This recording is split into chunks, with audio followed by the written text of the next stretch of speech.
All right, I think we're live. Push one in the chat if anyone can hear me.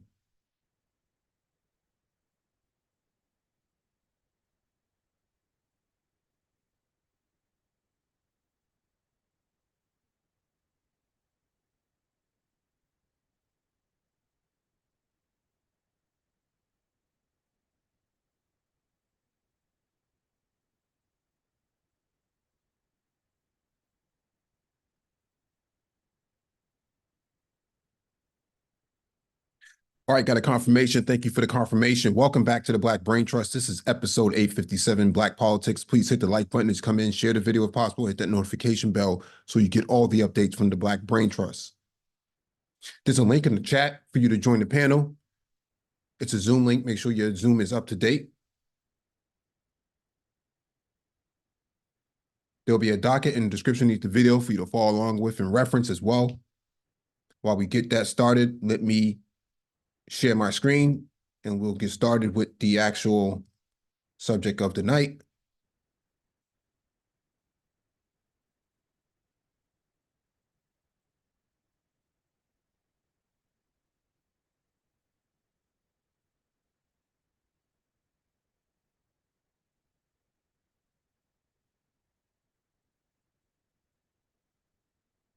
Let me know if you can see my screen.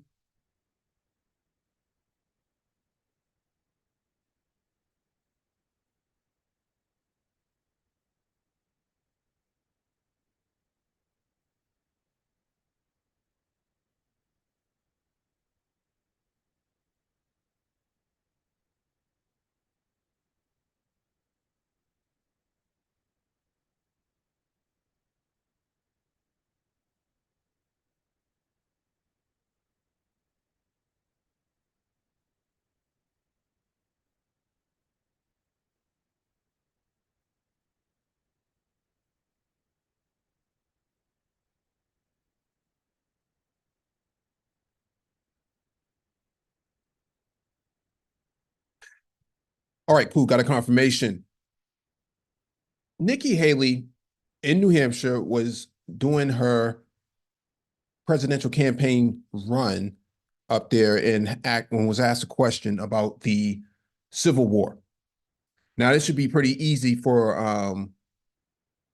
a candidate like Nikki Haley because she served in the administration, the last administration, has also been a governor of a state as well. And so you would think a question about what was the Civil War about, would be easy for somebody like her who existed in one of the first states of the the Civil War itself, the succession of the from the Union.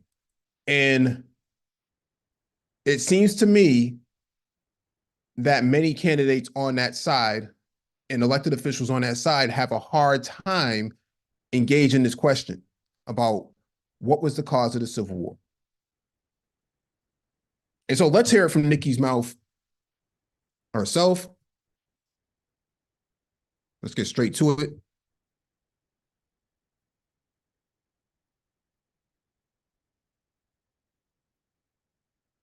United States Civil War.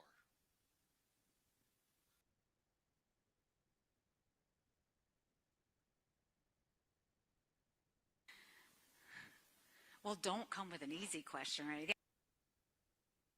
I mean, I think the cause of the Civil War was basically how government was going to run, the freedoms and what people could and couldn't do. What do you think the cause of the Civil War was?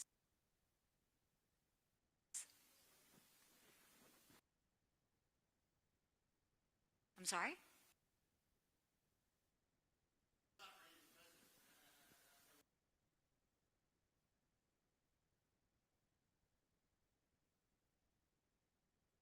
I mean, I think it always comes down to the role of government and what the rights of the people are. And I will always stand by the fact that I think government was intended to secure the rights and freedoms of the people. It was never meant to be all things to all people.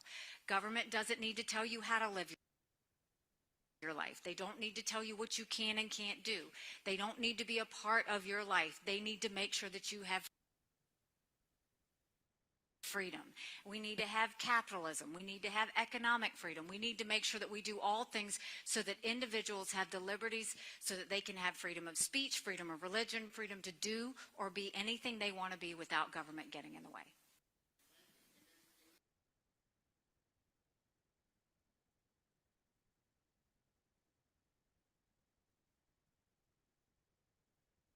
What do you want me to say about slavery?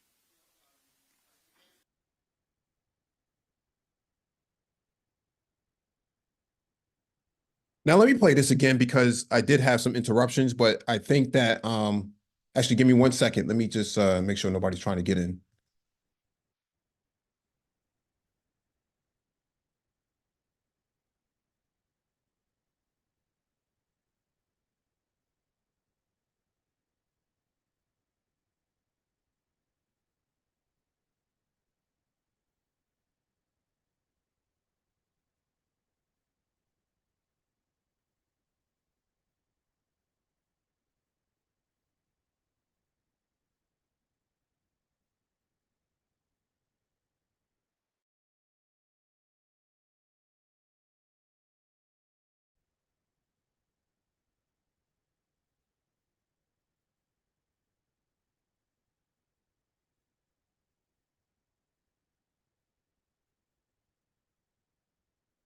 All right, let me play this again. What was the cause of the United States Civil War?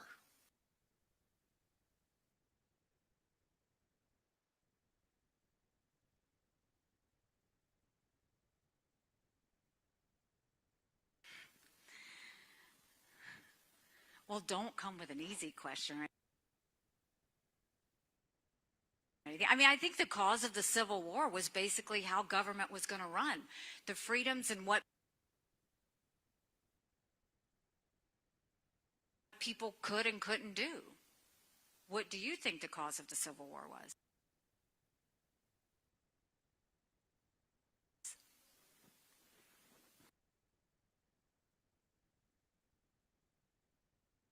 I'm sorry?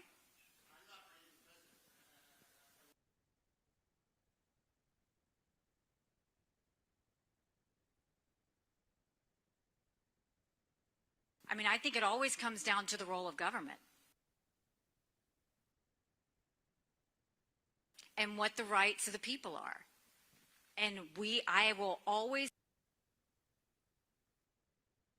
stand by the fact that I think government was intended to secure the rights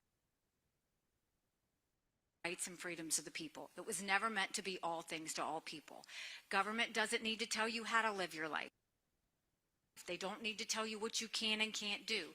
They don't need to be a part of your life. They need to make sure that you have freedom.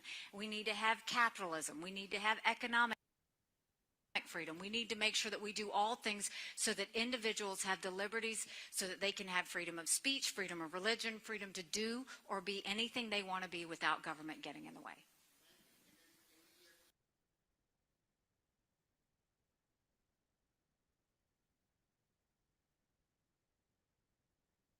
What do you want me to say about slavery?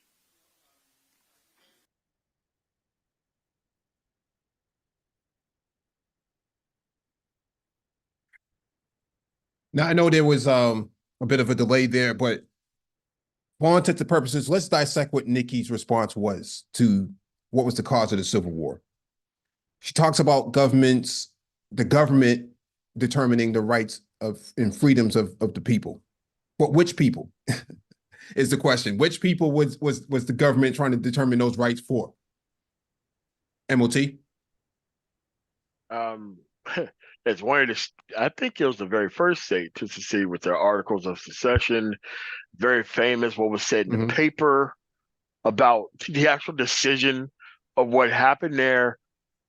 For her not to be prepared for this question is lunacy. There are 1,000 different ways you could clean this up. The way she handled it was bad. Her abortion answer is bad. At the end of the day, she's just not been a battle tested person. And she said some even more questionable things this week about she's going to pardon a guy if she becomes president. It's like at this point, she just unraveled her entire campaign with this one statement that she should have been prepared for all this time. I don't know how she thought she was never going to be asked this question, but God, I don't know how No, you could no, be a no, it's a governor good of point. that type of state and not have an answer to this question, even a bad answer. This was a avoiding the question and trying to turn it on the person who asked, which is worse. Sounds sounds like the manosphere. Nagon, what's your thought on this? Yeah, it was an absolute horrible fumbling, terrible handling of the question. Incompetent, foolish, stupid, and in some ways she showed she also has no guts. No guts. Couldn't even speak really truly to the history of what was of what this war was really all about. She was afraid. Either she didn't know or she was afraid to speak on the slavery piece. She was afraid to even mention that because of maybe even potentially alienating some of these people on the far right who they don't want to somehow offend. And if she was literally willing to obfuscate that history and not speak on it, really speaks deeply to her as a candidate, what she would really represent in that office, and anybody who's thinks you got some kind of friends on that side are insane. But literally handling that question, wasn't prepared for it, handled it horribly, and then came back and then asked the questioner, well, what do you think? Hold it 1 second, Miss Haley, you're running for the presidency. I'm not. I'm asking you the questions. Please answer them. And she came back with that. It was just a total. It was a total abortion. It was about the worst I've seen. And as MOT said, with the other questions that she had been flubbing and messing up during this week, I definitely think she's unraveling. But that was the first thread of the unraveling right there. Very bad, very poor handling a basic fundamental question of our history that you should be prepared to answer at a moment's notice. How is she not? Very disappointing. Anyway. Actually, I'm not disappointed because as we get into this article here from the Washington Post, Nikki Haley let the Confederate flag fly until a massacre forced her hand. So she has a track record of supporting these sort of ideals. Caption, she told Confederate flag groups that flag was about heritage, and her campaign said efforts to remove it from state house grounds were desperate and irresponsible. Let's read this. What? This was long before this. Yeah, this was long before the gaffe from the other day. Amid her barrier-breaking first run for governor, Nikki Haley took time off the trail for an unusual event, a private meeting with two leaders of Confederate heritage groups. The men listened during the 2010 conversation as the Republican candidate assured them that she shared their worldview. She said the Civil War was a fight between tradition and change, without mentioning the word slavery. She said she supported Confederate History Month as a parallel to Black History Month.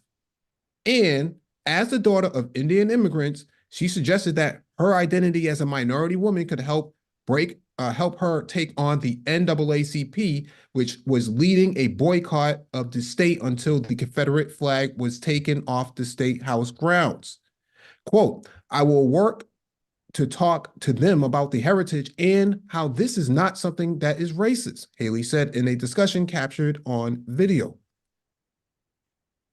Haley's outreach to the Confederate groups reflects a more complex backstory than she previously acknowledged about her most famous act, signing legislation 5 years later that removed the Confederate flag from the State House grounds in the wake of a racist massacre at a Black church in Charleston. As Haley rose from governor to UN ambassador under President Donald Trump, she often portrayed the decision as the culmination of her work to move South Carolina beyond its history of secession, enslavement, and segregation.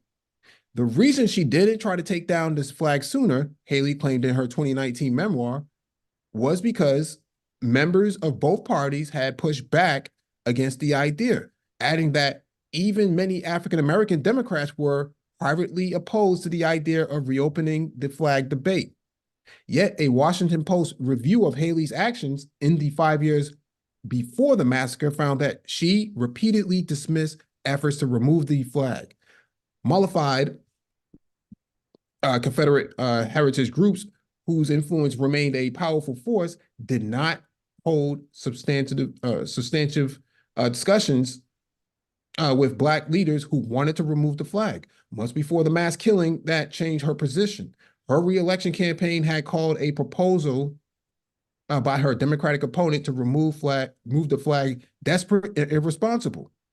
Her actions in South Carolina illuminate how she has carefully tailored her approach to race depending on the audience. At times, she has invoked her reaction to the Charleston massacre to take on other Republicans, as she did when criticizing Trump for his claim that the deadly white supremacist rally in Charlottesville had included very fine people on both sides. But as she now runs in a GOP presidential primary fixated in her part on critiques of a woke agenda to re-examine racial fault lines in America's history, her announcement video highlights her leadership after the 2015 Charleston massacre without any mention that she signed legislation to remove the Confederate flag from the State House grounds.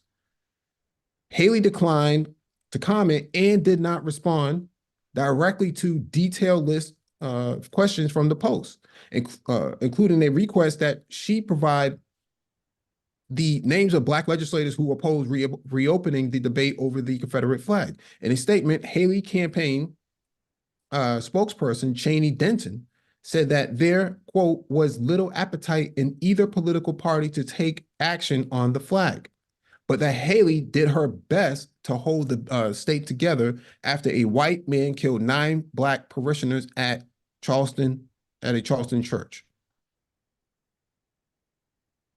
In the wake of the murders, there was nothing inevitable about the flag's removal, Denton said.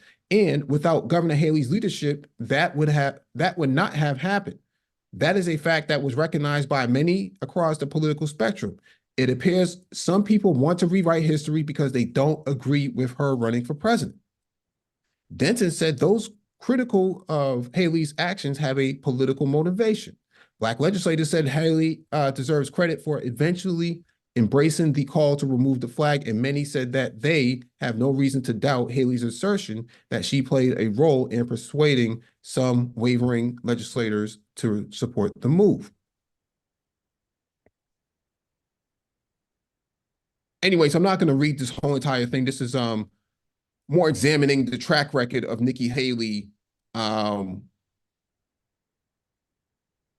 over the years. Some of these groups are defunct right about now, but the point of the matter here is that Nikki Haley has a track record of supporting the Confederacy, historically speaking, without mentioning slavery.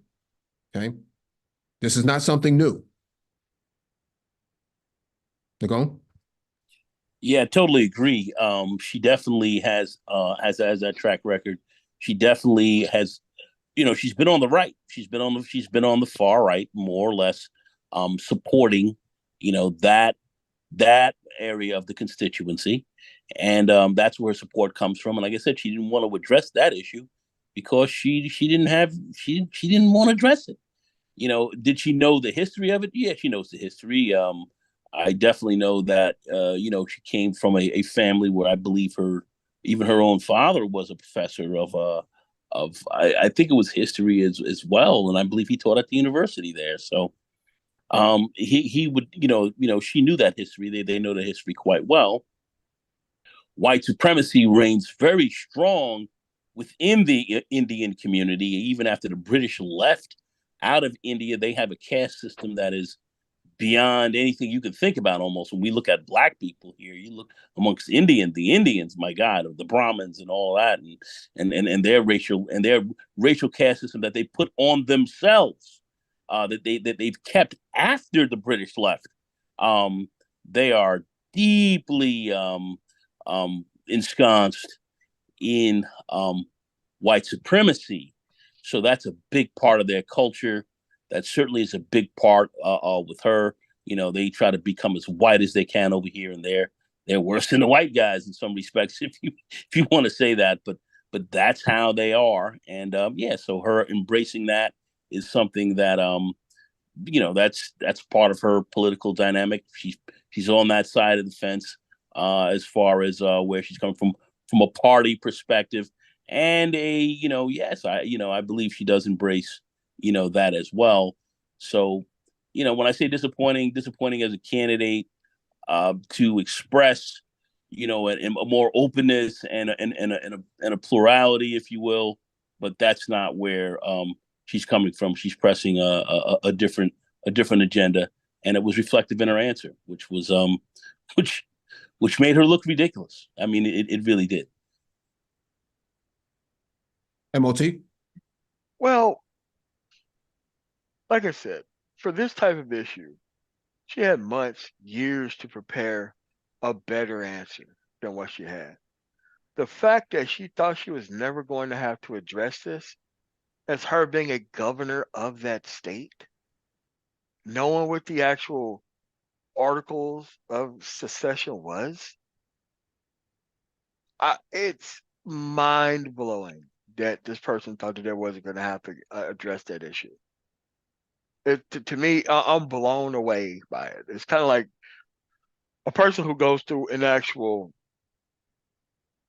presidential campaign and think that they're never going to be asked about foreign policy, when foreign policy is literally part of your job. Like, this is a layup. You know how she, would. No, I was just going to ask. A basic way of how to really respond to the whole question was, it was a Republican Party that liberated, black people out of slavery. End of discussion. She could have and that would have been simple. Said that. That could have been simple. If she would have, go ahead. No, you hit it right. She would have slipped that punch. It still would have been wrong. But no. The question answered. Mike hit it right on the head. And see, that's exactly how you had to integrate that. The Republican Party was basically founded, in Wisconsin in 1853. It was a abolitionist party. They came into power through Lincoln as their abolitionist candidate. They ran on an anti-slavery platform. They won. That is the genesis of this party. That's its history. So had she just come here and addressed that, she would have torn everyone out the frame. They couldn't have even come back on that. That's where she could have really hit this. But she didn't touch it that way. She was more concerned now about where the party is today, which is, in an absolute opposite position of what the party founding was all about, and was afraid to address the slavery issue because she was looking at that being critical in holding back certain level of support that she has from the far right wing of the party, from that aspect, and of course from the Trumpers and so forth that she may be trying to siphon off. So that was a huge problem for her. She couldn't address that, but she could have easily knocked that out of the box, just the way Mike broke it down with how this party was formed. That is what the history. That is the DNA of the Republican Party, being abolitionist. being a party against slavery. And here she couldn't go back to that historical perspective of what she could have easily stood on and scooped everyone on, but she couldn't do it. She couldn't do it. Didn't have the balls, not very smart, stupid, and didn't handle the situation properly. I mean, it was just totally messed up. Mike, you hit it right on the head. That's exactly the bottom line behind that. That was exactly the bottom line. And here's the segue, right? This is from Reuters. Trump says Confederate flag, proud symbol of U.S. South. This is in 2020. This is 3 years before this even happened. Okay. U.S. President Donald Trump declined to say the Confederate flag was an offensive symbol in an interview broadcast on Sunday, saying it is a source of pride for people who love the South. The Republican president was asked on Fox News Sunday if the flag, a symbol of U.S. slavery and white supremacy for many Americans, was offensive. Quote, "It depends on who you're talking about. When you're talking about," Trump responded, "when people proudly had their Confederate flags, they are not talking about racism. They love their flag. It represents the South. They like the South. I say it's freedom of many things. It's freedom of speech." Trump has in the past appeared sympathetic to the flag and symbols of the Confederacy of the 1861 to 1865 Civil War. In 2017, he criticized the removal of monuments to the Confederacy and said there were very fine people on both sides of a deadly clash in Charlottesville, Virginia, over the removal of a statue of Confederate General Robert E. Lee. Earlier this month, he criticized NASCAR's ban of the Confederate flag from its events.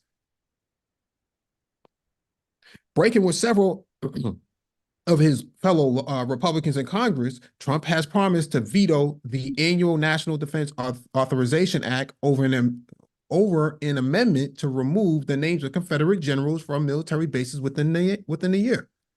Quote, "We won world wars out of these military bases. No, I'm not gonna go changing." Oh man, his way of talking.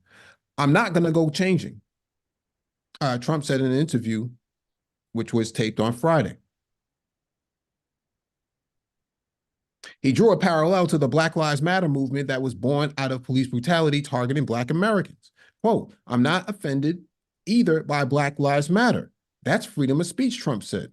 Former Republican Secretary of State Colin Powell, who last month endorsed Democrat Joe Biden in the November election, said on CBS, "Face the Nation, the Confederate flag represents something that was never the United States of America."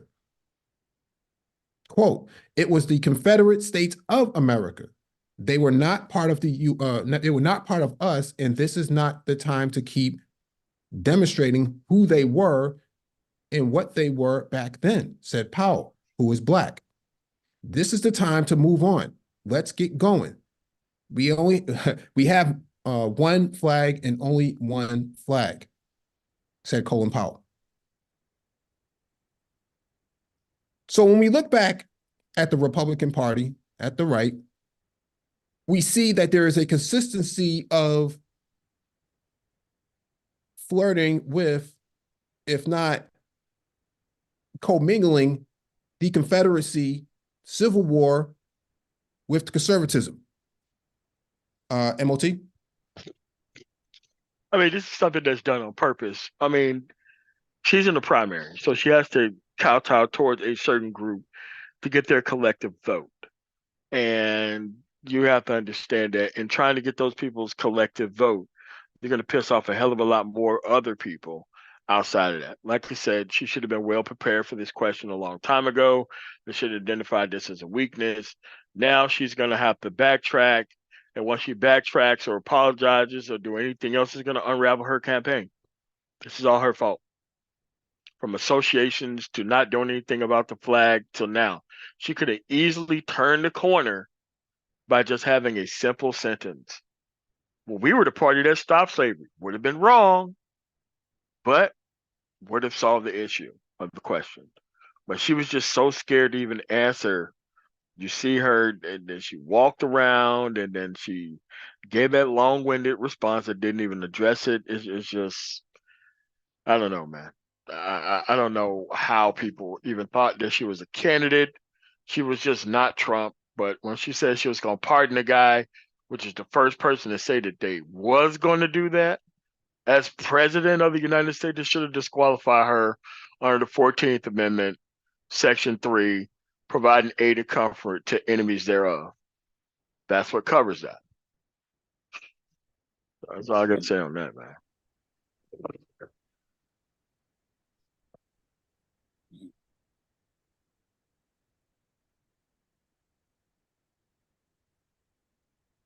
I would also say she learned nothing from the monuments and the flag debate previously. She learned nothing from that. She should have been prepared. She learned nothing from that. What's going on? She is governor, was sitting in the middle of it. Learned nothing from it. So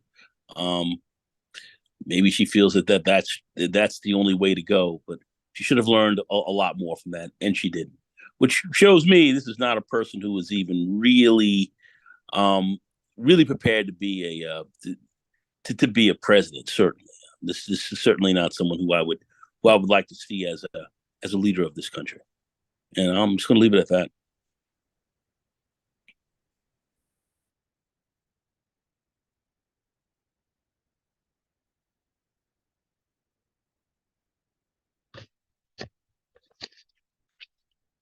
Mike, you there?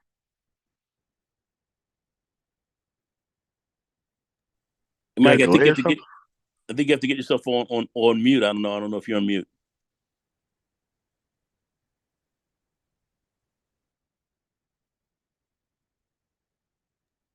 I know sometimes his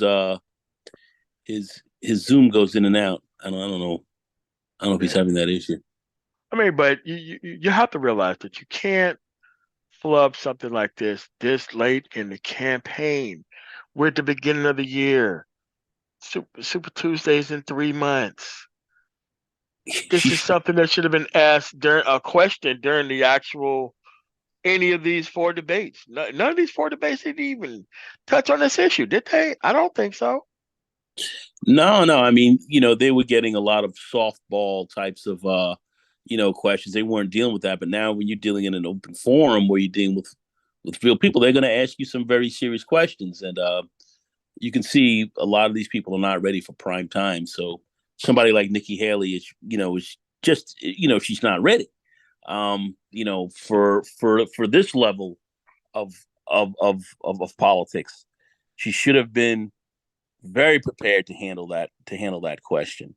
In fact, when you're looking at South Carolina itself, like my mom used to call South Kakalaki, when you're looking at that state itself, this is where the first firing of the civil armaments firing of the Civil War started. Went on. And we can go Harper's Ferry, we can get into John Brown, and we can just go through the whole litany of events that that went on in South Carolina. And here she is in that state and can miss a question like this. It's almost inconceivable that somebody could do that with supposedly with her background and somewhat level of training, if you will.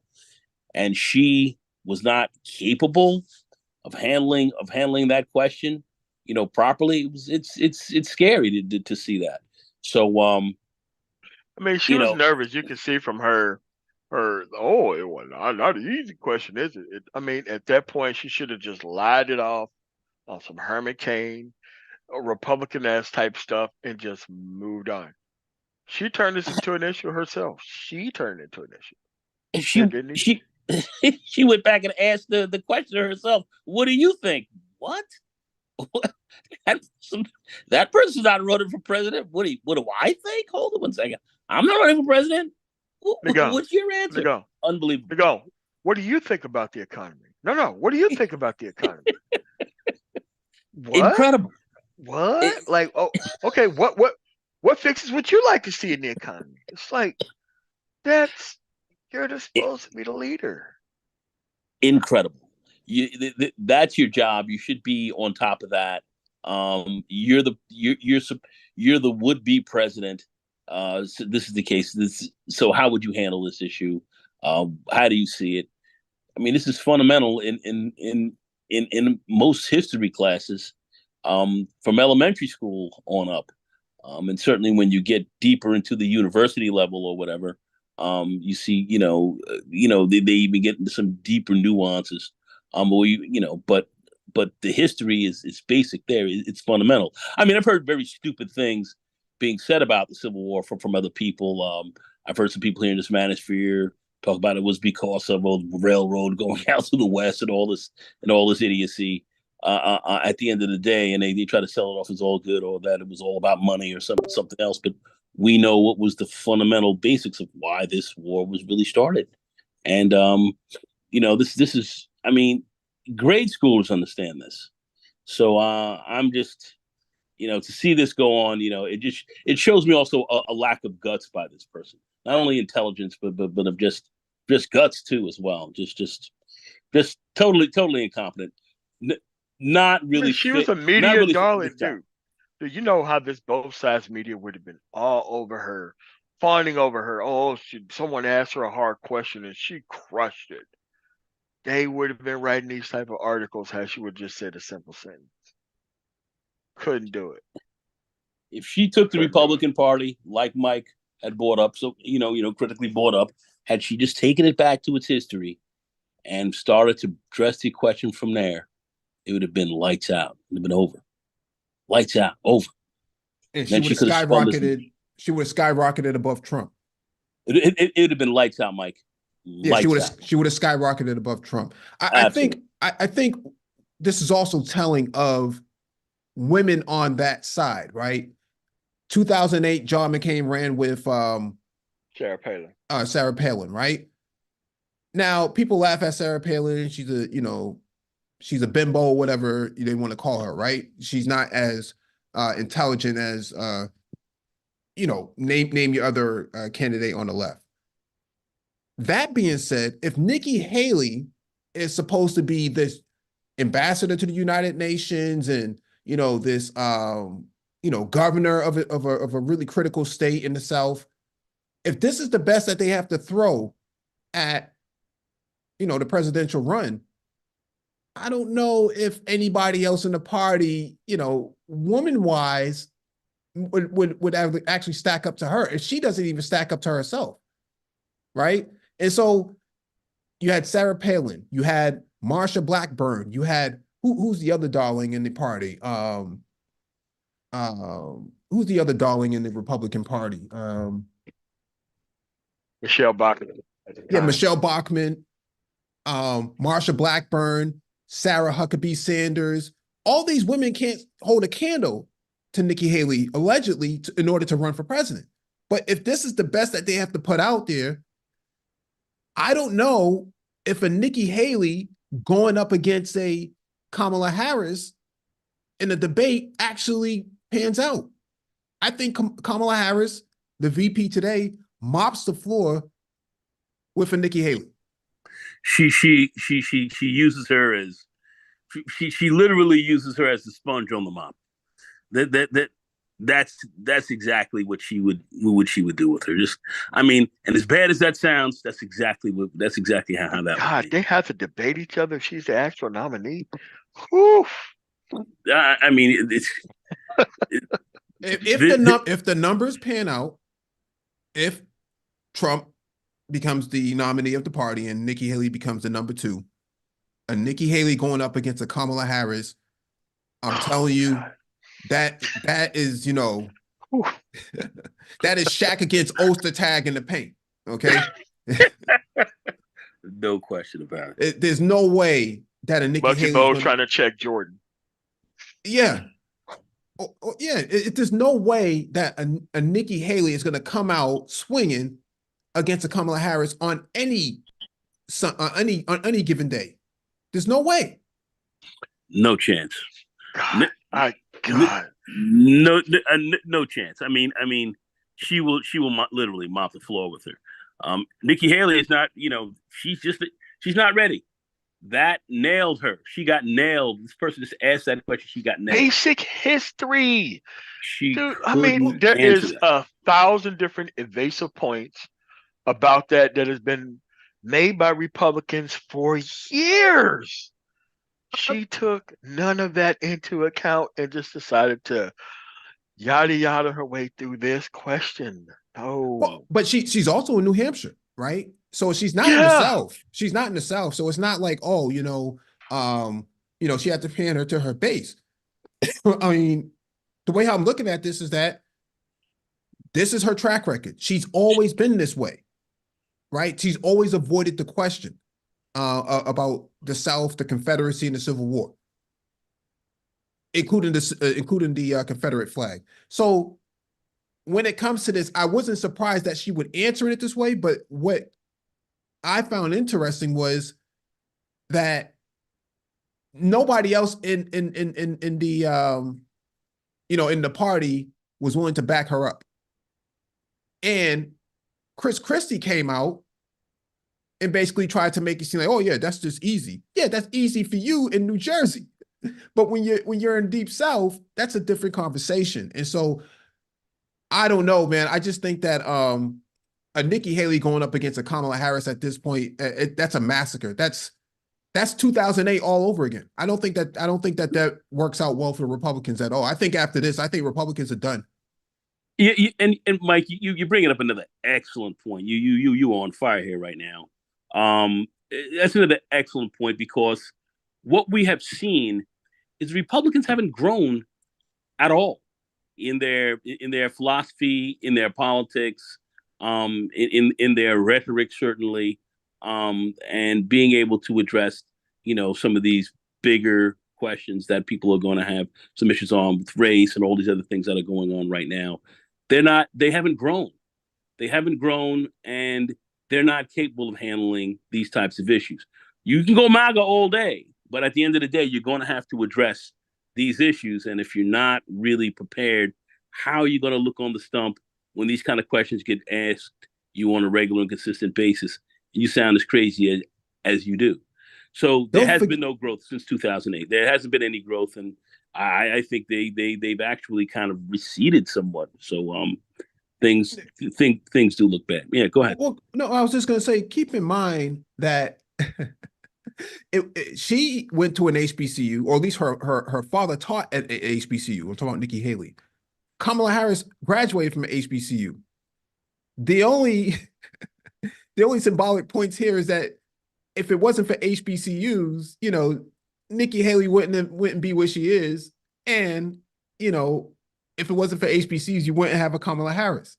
And so that being said, I don't know if Nikki Haley really wants to go down that path of talking about what she's done for the for Black people in South Carolina, because you had defunded, the state has defunded or underfunded, divested from HBCUs in South Carolina. We now know that by the recent release of documents from the White House that 15 states have defunded the majority of the HBCUs, and so in those states, and so you can't run on a record of what you've done for Black people because 9 parishioners are dead, including the state senator, and your support for the Confederate flag and your response to the Civil War makes you completely in opposition to and hostile towards people who would be Black trying to join the party. Because there's a lot of talk about Black people. There's going to be this new demographic, this new wave of Black people coming to join the Republican Party. I don't know if I'm an independent, a registered independent, I don't know if I want to put my party, put my registration in with an R next to it after hearing what Nikki Haley has had to say. Renaissance man. Hey, what's up, guys? RM, what's going on? Yeah. No, I was going to say, now the main thing with this is, even though she's not in South Carolina, Chris Christie talked about this. She's afraid to offend the Trump base, and that's why she sort of stumbled through that question. Because she's too smart, she's got too many credentials to know to not know what this is, because MOT, I'm sure you can reinforce this. This is a big thing still, even in the South of the day, with the whole lost cause narrative. People trying to paint alternative narratives about what this is about, whether it's states' rights or whatever technicality people are on. So she was sort of defaulting to probably the mode she operates as governor of South Carolina. Of, okay, I have these people who are definitely going to be part of the Trump base, far right, who these issues surrounding racial things or just narratives in general that you kind of have to punt on.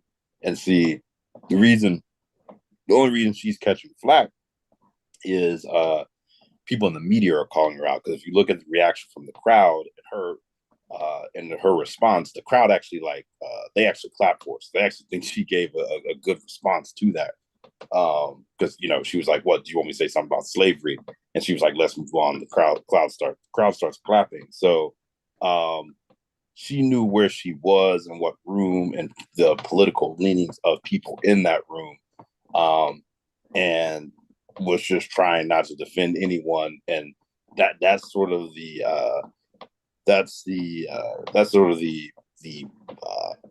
stances and the positions you find yourself having to compromise on if you're really anyone who wants to definitely campaign on the Republican side in the South, or really at this point anywhere in the GOP, at least in a primary, is if you're not trying to defend Trump. Because people like DeSantis and all them are jumping in saying, "Oh, it was about slavery. This is obvious." But I mean, once again, this is the same guy who had in his curriculum, talking about the skills that slaves learn and this and that. So, I think you would have seen.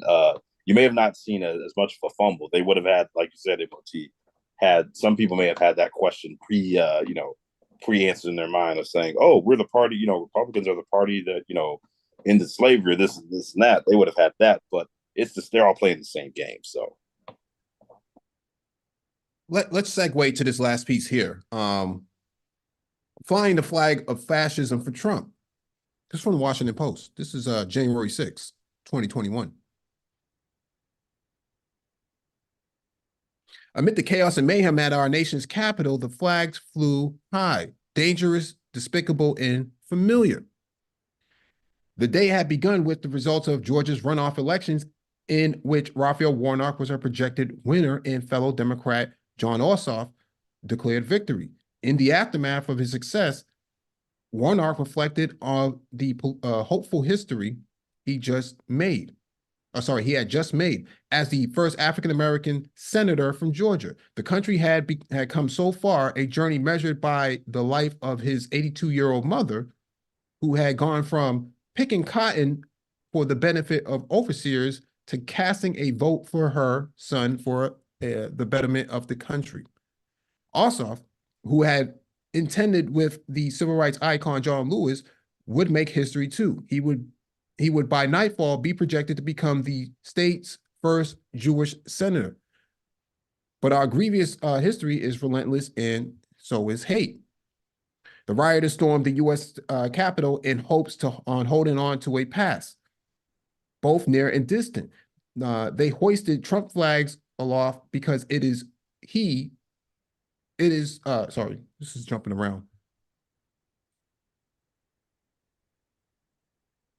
Because it is he to whom they pledge their allegiance. Refusing to accept his defeat in the November election, quote, "USA, USA," they cried. These violent and angry mobs of men and women called themselves patriots, despoiling a beautiful and mighty word as they clamored inauguration, scaffolding, shattered windows, and wreaked terror in the nation's capital in the same name of a single wretched man and his delusions of greatness.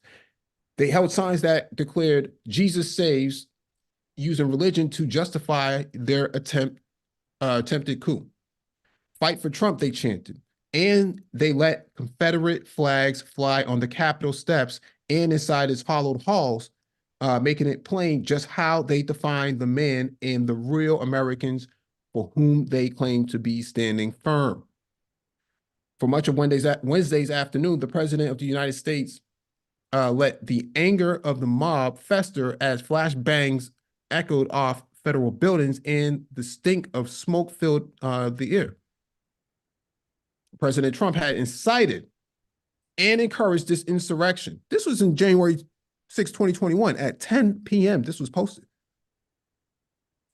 President Trump had incited and encouraged this insurrection long before any sort of court case or any sort of judicial findings investigation were to take place on this. So keep in mind, that's when this was written.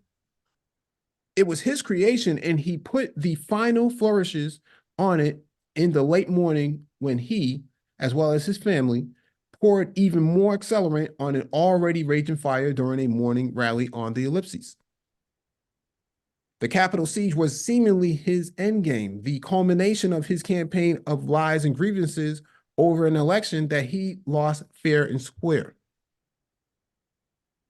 We're going to walk down to the Capitol. We're going to cheer in our brave senators and congressmen and women, and we're probably not going to be cheering so much for them, Trump said from behind a protective shield as he was wrapping up his remarks.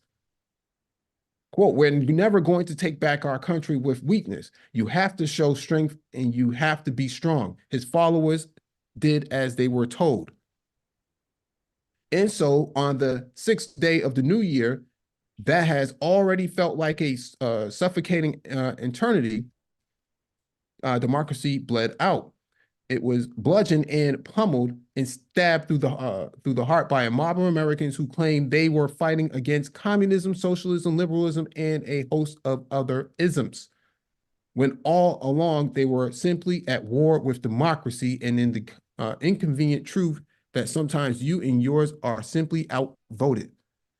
So I'm not going to read this whole thing, but I think it's a great article, though, and timely too, considering the fact that January 6th is next week. And there's a certain presidential candidate who's organizing an actual campaign rally on January 6th.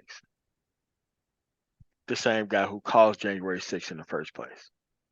Unbelievable. So what you see, can't make this up. Yeah. So what you see is Nikki Haley backsliding on the history. Nikki Haley also backsliding on what she did about the Confederate flag being flown over Charleston. Nikki Haley being the governor when 9 parishioners were slaughtered through domestic terrorism. And you have Trump, who, as the article states, encouraged these folks to, come in with their Confederate flags and his support for the Confederate flag. I don't know about you, but it seems to me that MAGA equals Confederate equals, conservatism. I don't see any other way around this. I mean, where's Tim Scott on all of this? I mean, he's from South Carolina. Man, he should know the history. That dude went dark. Didn't say a word. Didn't come out. Haven't seen him anywhere. No interviews. Nothing. Yeah. He can't afford to say anything. Why not? Because if he does, his constituency that supports this madness will go against him. That's what will happen, and he'll get primary, and he knows it. So he's get primary. Wait, you mean as a senator? Yes, sir. Oh, okay. Yes, sir. As a senator. Yes, sir. Yes, sir. As far as so he's got to protect that first. As far as the presidency is concerned, he knows he's not a factor here. He knows it. So is he going to put himself out there, take that risk, and get his arm or foot cut off behind this? He's not going to do it. Look at him. You think this guy's got those kind of stones? He's going to step out there like that? No chance. No chance. He's out of there.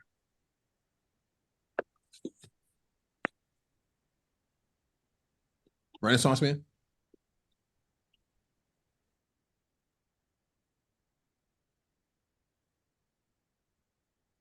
Well, I think Renaissance man stepped away. But what I will say to this further is that I would not want to have an R next to my name next week when they all come out in memorial for January for 1/6.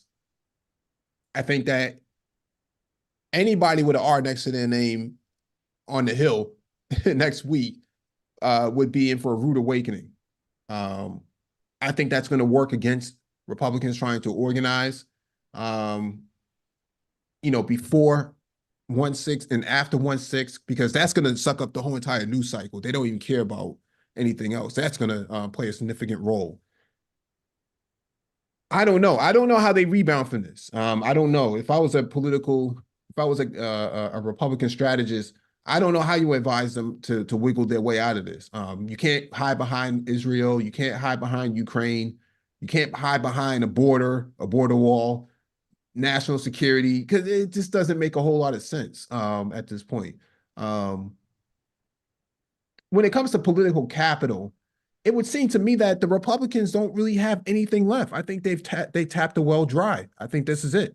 A Trump Nikki Haley ticket gets obliterated in November. I think that's it. I don't see how they can make it out of this. You think she's going to be the nominee?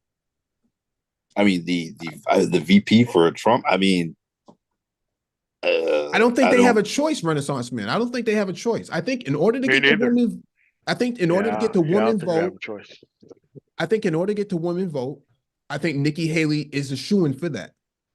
But is Trump gonna be cool with that? Like, because you have to bank on the idea that Trump has no other running mate right now, right? So if Nikki Haley is that top of the ticket next to Trump, it would only make sense to Trump to actually pull Nikki Haley in because he needs to galvanize the base, right?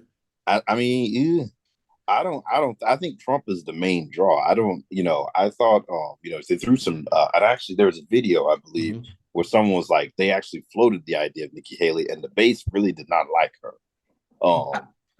I agree with that. I agree. I think that a lot of folks don't like Nikki Haley. I think a lot of folks didn't like Sarah Palin either. I think a lot of folks didn't like like the MAGA base. I don't even think went for her. I think the moderates definitely want her because I think the one angle you could sort of sell it as if you're a moderate is, but you can't really sell it with Trump on the top of the ticket, is that, hey, if Trump really tries to do all this stuff that he's doing, you have someone who's there that if you do invoke, say, the 14th Amendment. I'm sorry, not the 14th Amendment, the 18th Amendment. And you got to basically say, hey, Trump's not fit to be president, that you got someone who is competent behind him that you could actually know would actually stick to some levels of norms. You may disagree with the policies, but I don't think you can openly say that with in public, because Trump's not going to stand for that. He's going to see that as as anyone who even floats that idea as mutiny against him. But I think behind closed doors with donors and people who really don't want to see another 4 years of Biden and feel like his policies may be too progressive for what they want, that may be the angle they're pushing for. They would get behind Haley as VP. You could be right. You could be very well right. I don't disagree with what you're saying. I think that looking at it from a data standpoint, I think that Trump makes the choice to pull in Nikki, because Pence already dropped out. The idea of this lukewarm Christian evangel, I don't think that works anymore. I think the base has already spoke to that. But I do think that because Nikki is scoring high in the polls and be able to survive so long out of the candidates that's on stage. I mean, you put her up against Chris Christie. Chris Christie's not sexy to the base. He's very lukewarm. He hasn't really changed his politics in the last few years. He doesn't have a great punchline. He's not somebody that is enthusiastic to the base, or at least the base isn't enthusiastic about him. And Vivek is not going to go anywhere. He's a no-go. And so out of that, and DeSantis isn't going anywhere either. So out of that four, if I had to say who's going to be the running mate with Trump, I would have to say that Nikki Haley is that person. But I also think that Trump needs Nikki to galvanize the female vote, because Republicans have been losing on that abortion run the last election cycle, at least for the midterms. And so I think that is what Trump needs her for. No, no, that is true. I think you could play that angle, but I think also, I think Tim Scott's still in play, even though he dropped out. And I think you also have to look at, I think you have to look at people who didn't run for president as well, because with those two names, even Haley and Scott, they're both from South Carolina. If you're Trump, okay, like, you have an appeal to voters that you're kind of either on the fence with or you've struggled with, but you don't get something like, it would make more sense for Trump to pick someone like a governor. If you're gonna go for a former governor or someone with a political profile, you want to pull them out of, say, like a Georgia, or a Arizona, maybe even North Carolina. You think a Trump Kemp ticket?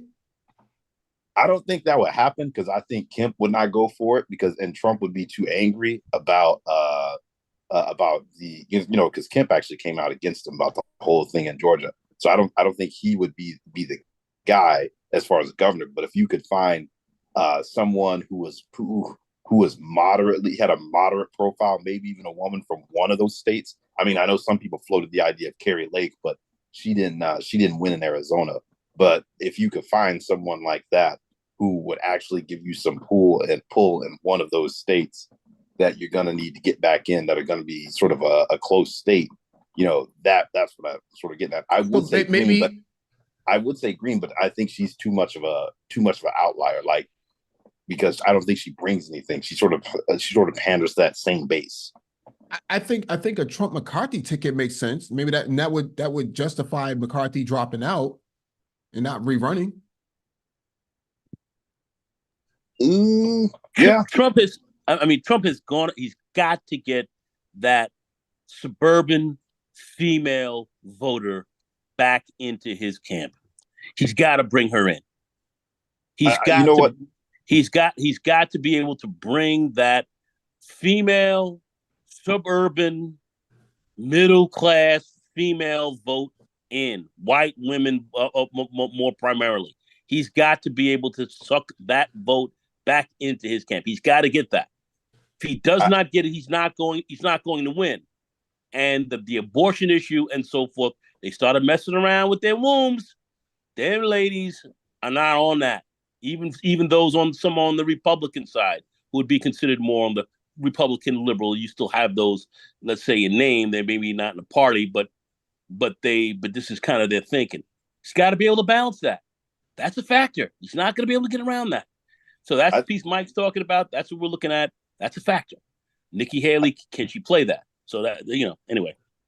I think, Mike, I don't know if he'd do it, because he may just want to, save his political cachet and not be tied to Trump, especially because if Trump doesn't win this time around, it's kind of over for his political career. Because he's 78, 79, almost 80. So no, he's only 78. Okay, 78. So if he doesn't win, one of these cases are gonna kind of, I think, take him out of contention. Between Georgia, North New York, and Washington D.C. It's really kind of Trump in his mind. It's either win or bust at this point. But I think probably the person who might be probably best to go with him is maybe Glenn Youngkin out of Virginia, but I don't know if he would actually want to tie himself to that. You mean now? Yeah, it's too late to be try to run a campaign now. If you no, yeah. I mean for a vice president. Oh, for a VP role. I don't know if Glenn Youngkin takes a backseat to Trump. I don't know if that works. He's kind of a he's kind of an acolyte, to Trump, and I don't know if that really works. Then he has to forfeit that position to his lieutenant governor, who's a black woman, a black conservative woman, who then takes over the state of Virginia. I don't know if that works. She becomes the first black, I shouldn't say the first, but the second black governor of Virginia, in what, the fourth black governor in U.S. history. Well, the only thing I'd say to that is, he can't. I believe in Virginia, you can't serve back-to-back terms as governor. You only serve one term for 5 years. Yeah. So it depends on how much he thinks like that launches his national stature of, hey, do I just try to finish out my term and then throw my hat in the ring in 2028, or do I, try to say, hey, I was able to win, and because Virginia's a purple state. They didn't have as much of a turnout and as successful in this in the most recent election for getting control of the Virginia House, but for all intents and purposes, it is a state that has gone blue pretty much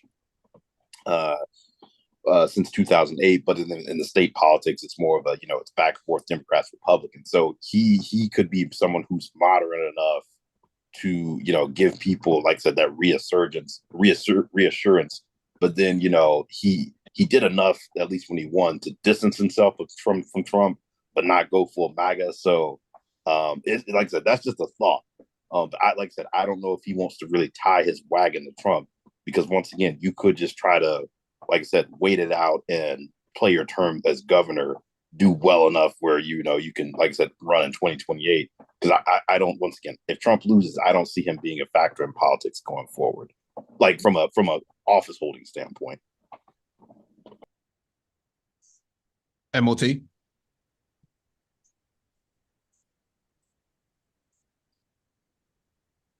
Okay, MOT must have stepped away.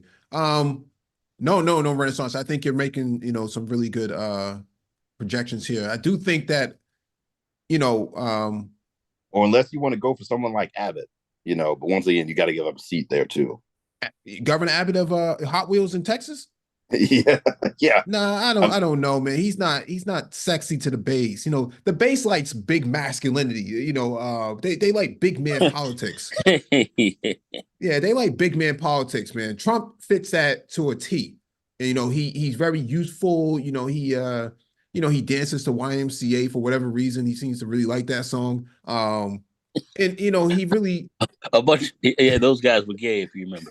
Well, I didn't want to say that, but I'm saying that I don't know who could fill those shoes, because he's so big in personality, and I don't think that Hot Wheels is big in personality. I think his wheels are bigger than his personality personally.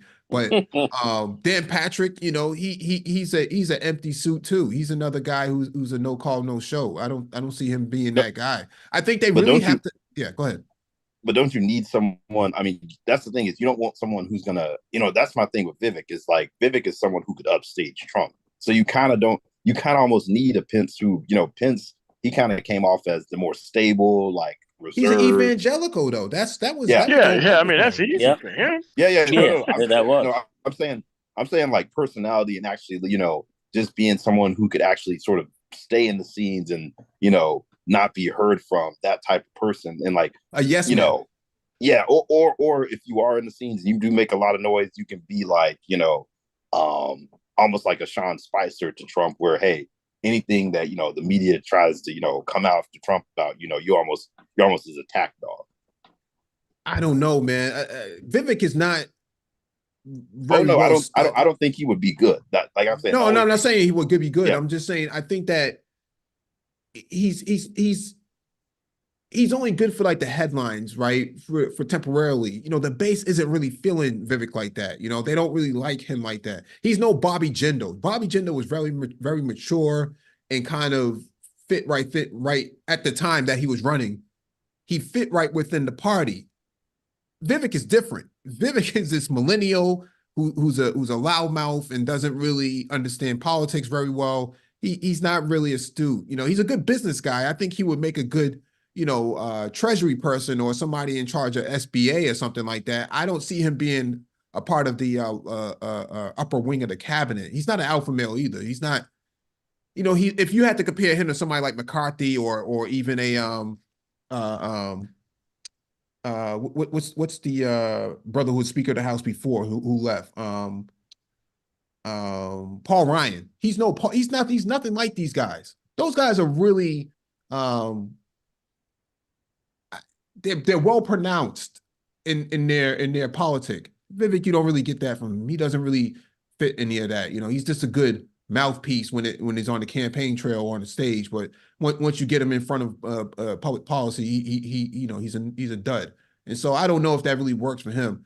But I think that the Republican Party has to reimagine what it means going forward after this year, because if they lose, they have to change everything, because that demographic of people that's coming on now in 2028 does not look like what it was in 2008 and 2004 and 2000. That's a different demographic of people, and I don't think that they can run the same horse in the race like they did the last 3 or 4 election cycles. I think that's dead. There's too many. No, you're talking about basically it would have been over a decade since Trump won at that time if he lost again, because he won in 16 and you go 2 cycles without him winning. So yeah, that's what I'm saying. I don't think that they can recover from that. And I'm saying they have to reimagine what it means to be a Republican. They have to change the whole entire party dynamics because they can't win any more elections going forward. I mean, they're going to lose the House next in November. They're going to lose the Senate as well. More seats in the Senate. They're going to lose 1 or 2 seats in the Senate. I mean, I don't think that they can run the same campaign twice. I don't think that works again. And so I don't think you're going to be able to attract new voters and a new base to the party. I don't think that's going to work. Now, Cenk Uygur has been, running around talking about, Bernie supporters, jumping ship to MAGA, but those are, not really reliable. They're not really a reliable demographic to rely on. You can't, because they go either way. They kind of politically promiscuous, and they don't really hold a lot of weight anymore. I don't know what they're going to be able to do. I think Republicans are in some deep, deep trouble. Well, that's to your point. Then, if you're even Nikki Haley, would you even accept a VP nomination, a VP from Trump? Because you have to, once again, play in your mind the real possibility that Trump could lose. And if you're Haley, you're someone who's tried to paint yourself as a moderate. You've tried to, maintain these ties with the business community. I believe she was on the board of Boeing at one point, may still be on there. She said she left yesterday. Okay, she left. So, but you're someone who's trying to maintain those ties, and Trump is not popular with the big money with the donor class. I mean, he's just not. They're looking at the way he's polling, just in general, another rematch, how unpopular he is, and just all the things he's looking at doing. They're trying to move on. So if you're Haley, you're really taking a risk, tying your wagon to a Trump presidency, or at least a Trump campaign that possibly loses. And then they say, okay, like, hey, this MAGA thing is kind of over. We have to reimagine the party, and you get thrown out, because you're tied up with Trump, with him, and you're not one of those people who, because, someone like Christie, he sounds like he's basically playing the game now of, hey, I think Trump's going to lose, and then we're going to have to basically rebuild the party, remake what it means to be a Republican, and I want to be on the vanguard of doing that, so I'm standing up to Trump now. So, there are people who are sort of playing and sort of placing those bets of where you want to land. So I think if you're Haley, even if you do get asked to be a VP candidate, I think you got to think real hard about that, of whether you want to tie yourself to Trump. I mean, all of this looking at this, the party is going to have to rebuild itself after this whole MAGA thing anyway. This is unavoidable. But how do you do it though, Nagon? How do you rebuild a party that basically flying flags over the White House, not over the White House, but over the Capitol and over state capitals as well? Involved in all sorts of terrorist attacks. Taking over the state of the governor's mansion in Michigan, and trying to foil elections. That's kind of hard to walk away from. This is not like, you were defeated in Nazi Germany, right? It's not like you were defeated in Nazi Germany. You just had to surrender. These guys are not surrendering at all. I don't think so. I think you're just going to have to really have these guys take another beating, take another loss, a terrible one, and start to clean this thing out. They're going to have to really start to do some internal cleaning. They're going to have to clean this thing out. Then they're not going to avoid that. They're not going to be able to avoid it. They're going to have to clean some stuff out up in there. That's what's going to have to happen. All right. A lot of these way out there crazies that they have going on, and a lot of stuff they're going to have to start cleaning the deck, start swabbing the deck a bit. That's what they're going to have to do. That's inevitable. They're not going to be able to get around that. That's coming, because you've already got rumblings inside of the party like that already. So But with who? With who? well, when you start to look at, when we start to look at, let's say you have Christie and their crew. These guys are he's pretty much anti-Trump. When you start to look at Liz Cheney and that whole section there that's saying, well, we got to step away from the party. We can't let Trump really make it again. We got to do that. You're going to have people from that side working against him. They even said they were even talking about a third party. I don't know if they're really going to do third party because they know that's not going to be as successful. But they're going to look to try to clean out the inside of that party, Cheney and that crew. Who is involved with that? It's going to be very interesting to see. You're already looking at people like the one who excuse me again, Massachusetts, your former governor who ran and You mean Deval Patrick? No. Oh, you mean Baker?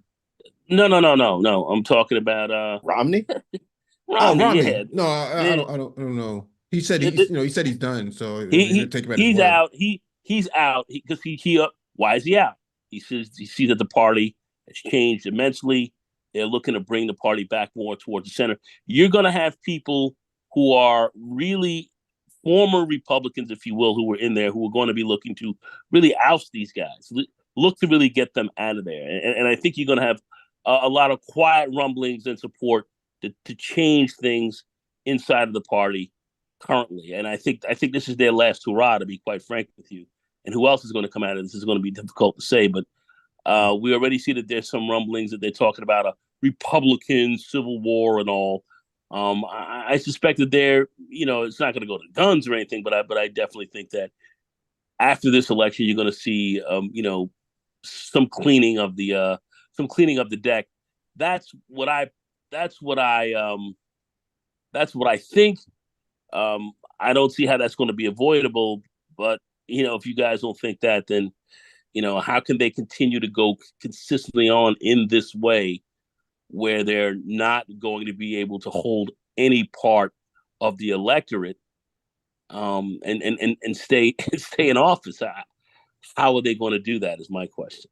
I think if I'm a Republican strategist, if I'm Michael Steele or somebody advising them, I think they have to make the same pledge of diversity without the identity politic coming in, right?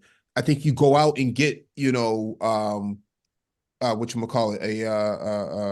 a Byron Donalds, a John James. I think you go out and get what's the black woman who's a lieutenant governor of Virginia under Youngkin. I think you go out and get those Latinos who are already elected. I think a couple of their names right now, but I think you have to show that the Republican Party isn't this monochrome sort of party. I think you have to show that at the forefront of all of this, we have these young candidates under 50. All of them are under 50 right now. And so what are you going to do? Because in order to galvanize that diverse base that you're looking for, that the Democrats seem to enrich themselves on, you have to show that you have these people inside your party. If not, your party is finished. I don't see how they survive without it. The base is moving. I mean, look at Texas, right? Yep. Biden got 60% of Texas is non-white right now. And by 2030, that number is going to move to somewhere between 65 and 70%. What are they going to do to hold Texas? Because Texas isn't going to stay the same as it was. In the 90s, Texas was blue. Right now it's red, but in the 90s it was blue. That could change in the next election cycle.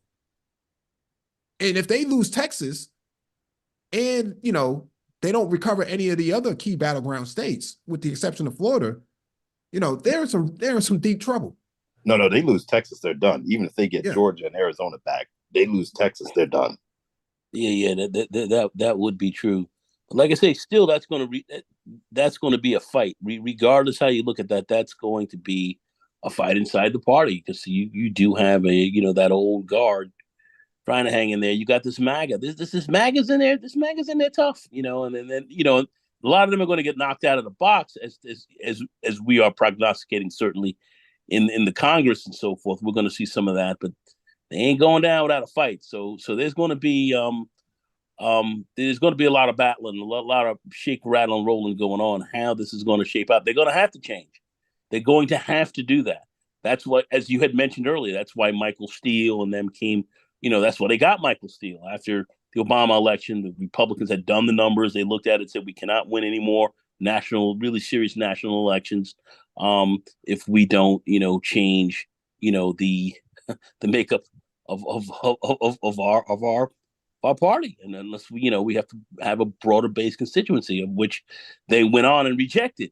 So later on down the line, and they're going to have to get back to that.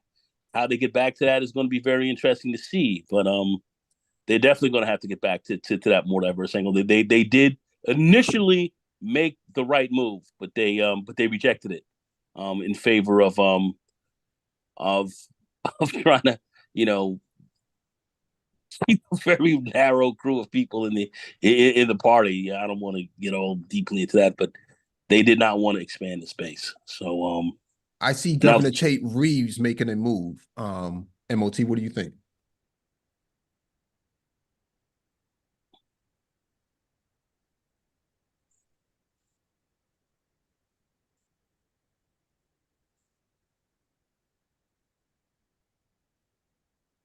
MOT, you there? Yeah, I think MOT stepped away. But I think that Republican governors are going to be looking to chomp at the bit to try to get to that position, because everybody wants to be the front runner. They may not be running now, but they're probably looking to see how the leaves fall off the tree. And as it stands right now, the Republicans don't have a tree. It's more like a cactus, man. Fucking prickles on it. Nobody wants to touch that. Well, I was going to ask Mike, do you think Trump goes out of left field with doesn't even pick someone sitting? Would that's do possible. someone like a Tucker Carlson, or one of these people who's just been one of these loud, sort of one of his yes men that just a random person, either from the administration, I don't think it's Steve Bannon or something like that, but someone who's a little bit more polished, who's sort of gone along. I think Tucker would be a obvious choice, but I also think that Tucker would serve a different role within the cabinet. I think that Tucker would be more of like a special envoy for him, kind of like John Kerry, because he's you can't really trust Tucker with that type of security clearance. He's kind of you don't know what he's capable of doing, because he's so aloof to politics as a whole. He's more of a pundit. He doesn't really serve that. Yeah, he's a yes man, but you need somebody who can actually back up what needs to be done. Pence, you kind of trusted him. He was the governor, at one point, senator at one point, or congressman at one point. That makes a lot of sense. But with a Tucker, I don't know. Doesn't make a whole lot of sense with him being in the VP role, but as a special envoy, it makes a lot of sense.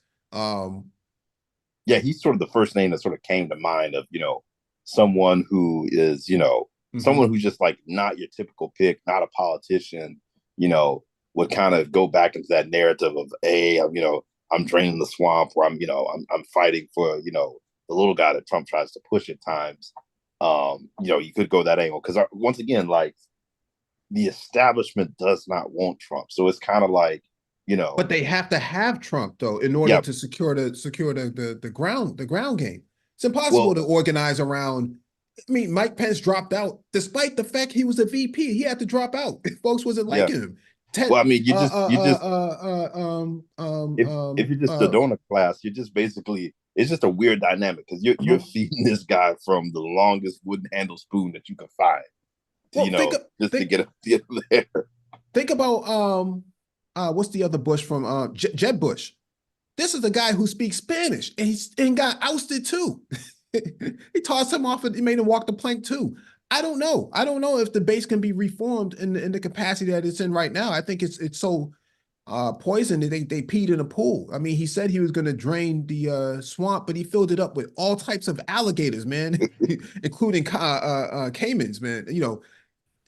I think they really have to have a conversation. I think your governors and like Nagon was saying, Liz Cheney, the old GOP, I think they're gonna have to come back together and have to make amends with each other and decide how they're going to move forward, because I think 2024 is a wash for them. I think that it's impossible for them to move the needle any further than what it is right now, considering the fact that the audit group, the cyber ninjas, whatever their name is, who did the audit for them in Arizona, said, hey, Trump actually got less votes Yeah. than Biden. And Biden actually got more votes. So how can we say that, Trump is going to be able to move the needle if he couldn't do it back then? Or unless it's like someone like Stefanik, who, she's kind of, done the whole thing switched up for Trump. She could be more of the woman vote, or if he just doesn't even care, but he's just looking for people who are kind of been in Congress who back up. I'm thinking the guy from Oklahoma with like the blonde hair, who's in Congress. I can't remember his name now.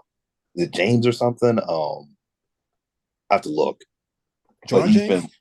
No. This is a white dude from Oklahoma who's one of these sort of unapologetic Trump supporters. Okay. I know what you're talking about. I'm gonna look him up real quick. Yeah, I know what you're talking about.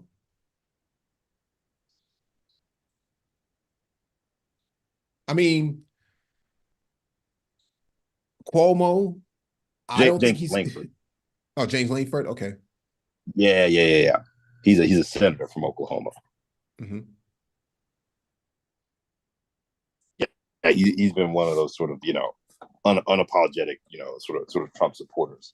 But now I was gonna say the other thing too that's interesting to watch this dynamic too is just gonna be no labels, because I think I saw something that said like, hey, if Trump were to drop out of the race, no labels said they wouldn't run. So I think for all intents and purposes this is trying to be a spoiler for Biden, in hopes of, hey, if Trump has doesn't pick someone they want, or picks a sort of a weak candidate, that's a way that they can hopefully steal some votes from Biden, because once again it's Trump's party, that's what this is kind of showing. So as much as the establishment may want to push someone to him, Trump's ultimately going to make the call, because he did that with all these races around the country. If the establishment did not want Herschel Walker in Georgia, but Trump demanded that be the person who ran there. Trump, and he almost won. Like, he almost won. Yeah, no, but I think a normal Republican would have won. But a lot of these MAGA candidates around the country in 2022, they didn't fare too well. What's his name up there in Pennsylvania? Dr. Oz. That was another Trump pick. Carrie Lake in Arizona, she didn't win. So Trump, he's still in charge, and he there's a lot of times he just does not listen to the establishment or pick the people who are the most viable for a general election. And I think that's the tension that the establishment's dealing with is, hey, we don't really want to deal with this guy, but we have to. But then even if we decide to try to deal with him, and try to do something that can work in our favor, he still may not listen to him. Yeah, he tends to be a bit stubborn and hard-headed, but to your point, he is at that age where this is do or die for him. This is the fourth quarter, and so there is no fifth quarter coming after this. Only thing he could do is play kingmaker after this, but I think it would have been an interesting move if the House Republicans would have made him Speaker of the House, even if it was for one day. Swinging the gavel. I think that would have sent a clear message to the base that where he is and where the party stands. But I think with all these indictments coming in, and him being removed from 2 ballots now, or being removed from 2 states, a lot of folks may be looking at him like, I don't know if I really want to get too close to this guy. He's a bit nuclear right now. That's why I'm saying a lot of the moderates who, that's why I'm saying even with Haley, like, she may want to rethink this. Like, it may just be, hey, let me run for president and I'll just ride off in the sunset or something like that. Because that's what I'm saying. I don't know how Republicans recover from this. I think if also let me keep this in mind too, bring this up, because we're talking about Trump being removed from 2 states, in that magic 270 number. Shirley Hussar, who rest in peace, who's an ancestor now, was actually a Trump delegate in California. I don't think people remember that. She in 2016 she was a delegate for Trump. Yeah, she was. So she helped Trump get to the White House. That being said, I don't know if you can pull that same magic twice. Um, I don't know. I don't know what Republicans do at this point. I know what Democrats are going to do. Democrats are going to turn it up. Okay, they're gonna take more seats in the House the next time around, and in the Senate, they could gain a couple just alone on Romney leaving and even Mitch McConnell leaving as well. I think that opens it up for them. I don't see them ever. I don't see Republicans recovering from that, and so I think Democrats are going to just keep moving full steam ahead. I don't see how they recover. I don't see how Republicans recover from this. You know one name, Mike, that that kind of comes to mind that might. I don't know. I don't think he would solve the problem, but I think he'd definitely do it. Ben Carson as VP. Ben Carson? He worked in the cabinet. You mean he makes cabinets? No. Ben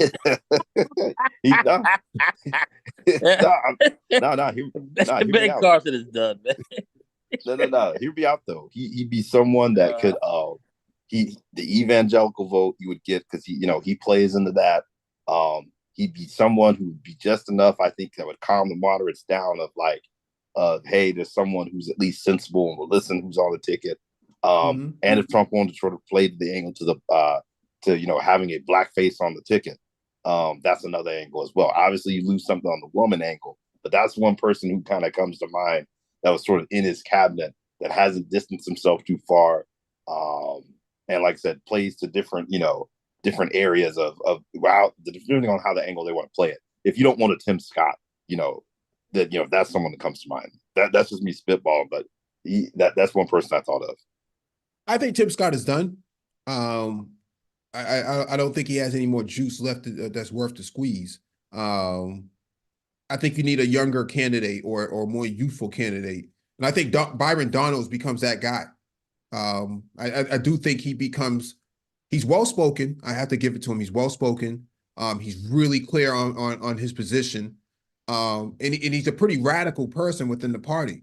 I think he's definitely going to be the future of the party. From a Republican perspective, I think he is the future of the party. I don't know if he gets any support. I think does he have the name recognition? That's what I'm saying. He's not a firebrand, but he has very much a fire branded public policy position on a lot of things, and I think he's capable of taking over the Freedom Caucus. But I also think he's also capable of being a strong man within the party. I think he serves the party. He serves the same position in the party as, like, let's say, a Hakeem Jeffries does within the Democratic Party. He's a strong man. Maybe even closer to that of a Congressman Bowman for the Democrats. I think he's very much reflective of that. I don't know what they plan on doing with him though, because I don't see how they ignore. Because I watch his interviews all the time, and I think that this dude is very much ready for taking on the reins of the party. I think he's what Michael Steele probably wanted 10 years ago, and couldn't find at the time. I think that's what they were looking for. Wait, who's this? Congressman Donalds, Byron Donalds. Yeah, so the only thing with him is he's got he would get mopped in the debate with Kamala Harris. I mean, I saw that guy go on Roland Martin, and he's got to get better at answering some questions. Yeah. Oh no, I'm not saying now. I'm not saying now. No, I'm not saying now. I'm saying come 2028, I think he is a shoo-in for the party. Yeah, I can see what you're saying. It depends. Yeah, I think he's a shoo-in for the party. It depends on which way. I mean, he's under 50. He's under 50 right now. He's under 50 right now, and so he has a lot of headway. And he pretty much can control Florida right now too, in terms of the politic. I think he's way more sensible than DeSantis. Way more sensible than DeSantis. Well spoken and can defend his position much better than DeSantis can. DeSantis, he kind of, he's all over the place with some of his ideas and stuff like that, and plus Trump didn't know Trump, Biden didn't even want to be seen with this guy, don't let this guy pop up at my press conference, keep this guy 100 miles away. When it came to the shooting down in Florida, they kept this guy away. And so a lot of the guys, think DeSantis is like Oscar the Grouch, man. Put this guy right back in the can where he belongs. But when it comes to Byron Donalds, I don't get that feeling from the rest of the party. I don't think people are like, get rid of Byron Donalds. I think people are like, hey, this guy is talking. Let's hear what he has to say.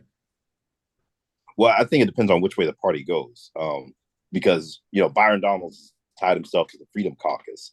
And those are the people you got to get out of the party if you're talking about having, a sensible party in 2028. So I think, if he can distance himself, then maybe. But I think someone like John James actually might be more in line if the party tries to go back and be a more moderate view of things, that he may fit the mold a little bit more, because he's not been branded as much of a firebrand. He sort of fits that mold of a traditional Republican. He's a veteran, business owner, all of that. But if they still if they're still beholden to the Trump base, then I think Donald's makes more sense. Yeah. I mean, if they're all about diversity like they're looking for, because that's essentially what Michael Steele was brought in for, was to diversify the party and to rebrand it. I think Byron Donalds is your guy. John James, I think he's a runner-up. We don't know. He could still potentially run for governor of Michigan at some point within the next election cycle. So, we can keep our eye on that for him. But when it comes to Byron Donalds, I think he's the future of the party. But if the party is in shambles, I don't know if Byron Donalds has the kahunas to restructure the party, because at the end of the day, the party is still predominantly white, and they don't really take too well to Black men telling them what to do, or even having a voice over them. I think that unfortunately, the party has been so poisoned, with white supremacy, that even a more sensible guy like Byron Donalds is an outlier to the rest of the party. I mean, you have to look at this from the party perspective. And this was before Trump. So this is before Trump. They got rid of Michael Steele, decided not to expand the base of the party, take the party, shrink it down to a certain base, and then use the tools of politics and gerrymandering and these types of things to reduce minority, Black, Latino in many cases, Asian in other places, reduce their participation. They chose to use cheating, if you will, and rigging the system over expanding the base. That's what the party chose to do. This is before Trump. So have they learned their lesson and are prepared to do this? That's a whole nother question, because even when they get rid of, there's this MAGA thing, and when this thing starts to fall out, are they still going to be willing to make that move? I hope that they are. It would make an awful lot of sense. And I always said, we should have as many Black people in the Republican Party as we have in the Democratic Party, so when it comes to our common interests and so forth, we can pressure that from both sides. But that's what I don't believe that the party wants. I don't think they want a large section of us in there pressing it. And as long as they have those stodgy old white guys up in there, they're really gonna try to hold on to that as long as they can. That's my thinking. Even though they're going to be forced to have to make some changes, are they going to do this? And that still is a big question. These are the decisions that were made before MAGA, before Trump, and here we are. It's going to be very interesting to see how they shape this out. Look at how they. Okay. Go ahead. No, I was just going to say, look how they're treating Daniel Cameron in Kentucky. Yeah, that's a great point. It's a great point. Great point. I don't know if the party is meant to have any diversity in order to survive. I think that where they are right now is pretty much, where they'll ever be. And so bringing in more people into the party so that they can assimilate into whiteness, and then say that, we don't do identity politics. I don't know, man. Because you got Nikki Haley who says, "Oh, my parents were immigrants." Like all these Republican candidates always, who have an immigrant background, always rely on an immigrant background, and then pretend as if there's no identity politics, when in fact that is the identity politic, right? And so I don't know where they go with that, because if you can't rely on your immigrant background, upbringing, and whatnot, or if you're telling me that being conservative and Republican is more of a priority than your upbringing, I don't, what kind of party is that? It doesn't make a whole lot of sense. This is a party that has to appeal to a bunch of people while trying to keep their base. You can't do both of those at the same time. Yep. You cannot turn the corner and get all of these people, this broad coalition of people. You're not going to build that. You're not going to build that within, 11 months. You're not building that. Definitely not. With this start, Definitely not. 11 months, you think you're going to turn this thing around?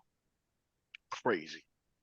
No, I think you're going to have like the Night of the Long Knives, like in Germany, man. Yeah, I think so. I think you're gonna have to start putting, sometimes planes go up, sometimes planes don't come down the same way they went up, man. Things just happen like that, man. It just so happens that, a lot of these guys were on the same plane and it just went down that way, Yeah, I mean, it's gonna be like more like the light of the thick chin straps and the thick helmets. No, a lot of folks would have to be wiped out, man. Like they would have to be permanently wiped out. You would have to get rid of those folks. And I hate to talk like that, but that's the essential. They would have to start over, dude, after they lose this. Because, okay, let's just say, sake of conversation, Nikki Haley becomes VP, which is the reason why she turned that corner in saying that she was going to pardon Trump, so that way she could get Trump off her ass, so that way she could keep being a strong second front runner, so that way he could pick her. Now he picks her. She completely gets destroyed in a debate. She's going to still have to answer those questions. And every time she comes back to this Civil War thing, now you got the history that's going to come out. Now you got people in the state that's going to come out. Her state. Now other states, just her state. This is just going to look crazier and crazier and crazier.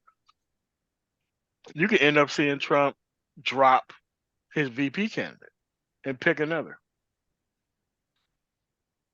You can definitely see that, because there ain't no way they're going to be able to dodge multiple ongoing public display court sessions where he's going to be found guilty, on top of VP candidate who don't even want to acknowledge basic American history. People are going to be humiliated into coming, staying home. Remember, 11 months. They got 11 months to fix all this. I don't see it happening. I don't see it happening, and I don't see good things for this party or people. Not like I'm trying to help them, but you got to have competent competition if you want things to work. But the way this thing is going, I don't see how they turn around, bro. I just don't see it. Nah, and I think MOT, the other thing is they have to have a lot of things break because in their direction. Because even if you do get like a campaign that gets its bearing and actually catches some traction, I think you still got to bank on the economy being bad at this time next year. Because somehow the Republicans are going to fix it once they get in. yeah. No, because you know how people if the economy if people feel pretty good about the economy, the president tends to get reelected. So you still got 11 months. we'll see what the numbers look like, especially coming out of the holidays. Your first quarter is probably going to be your softest quarter, just because people coming out of holidays. You're not quite in spring yet.